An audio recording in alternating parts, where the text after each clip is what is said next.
This is significant news this morning. A big shift in how businesses are addressing the issue of vaccines. Australian fruit and veggie giant SPC has become the first non-healthcare company to make a vaccination compulsory for all staff and visitors. Chairman of SPC, Hussein Rafay, joins us now. Good morning to you. Thank you for your time this morning. Why did you make this big step?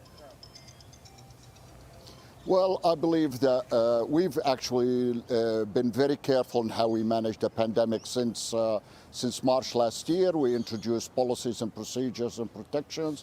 And then when the Delta variant came, that was the next level all up. The infectiousness of this variant is absolutely mind-boggling. So we had to take something drastic to make sure that the infection doesn't hurt our staff, doesn't hurt our customers, and just as importantly, does not shut down the communities in which we operate, like Shepparton and Emu Plain and other communities. So how are your staff responding to this? Has anyone said no? Well, we've had a really good feedback from our staff. We haven't seen any problems yet. I think we are a company based on science, so people understand that as a company based on science, vaccine is a proven science, and we need to be able to take science to get out of the predicament that we're in as a country. And vaccine is really probably the only option that's available for us today to stop this, lockdown every second day. I really liked your quote in The Australian this morning, which carried the story, which alerted us to it, and that is that this is not about opinion, this is about science. What if a member of staff comes to you and says, I've got medical advice that I can't have the vaccine? Will they still be allowed to work for you? And if they just don't want it, what will happen to them?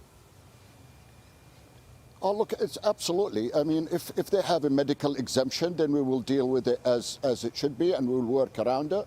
We're not there to force people to do things that could harm them medically. So if somebody comes in and sort of says, look, I've got a medical exemption, I went to my GP and they said that I can't have this or I can't do that, then absolutely we will look at that case-by-case basis and work with the particular employee to make sure that they're not harmed. We're not here to try to cause any harm. Yeah. We're here to try to protect our employees, protect our customers that eat our food every day, and certainly protect the community. So we will deal with it case by case, but we're not going to force anybody who the vaccine is going to harm. But we'll work within the science of it, not within the Okay, sort of all the rumours around so it. Because I think there are going to be a lot of businesses looking at this and hoping to do the same. They'll be watching intently what happens with your business. If a worker says, I don't want it, I've got a conscientious objection to having that vaccine, do they continue to work for the company? How do you play that out? No. Look, we work based on science. We're a company based on science. We make food. Food is based on science. We can't sort of haphazardly decide to, reduce the hygiene of our factory or deal with it in any other way.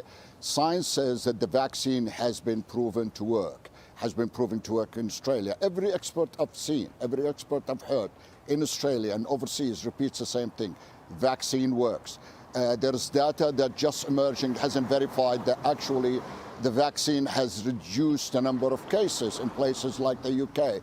So it's hard to ignore the science and just go based on, just opinion or taste. This is not an opinion or taste issue. This is a science issue, and we're going to be dealing with it as such. We are essential workers. At the time when the global supply chain was totally disrupted last year, we're the ones that were putting food on the shelves for people to buy. We are the ones that were supplying food for the nation.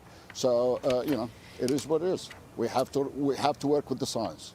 Yeah, I think it's a good move. Hussein, thank you for your time this morning. Interesting. And by the way, Hussein, I love your SPC baked beans and the plum sauce. Just couldn't live without it come Christmas time. Oh. There you go.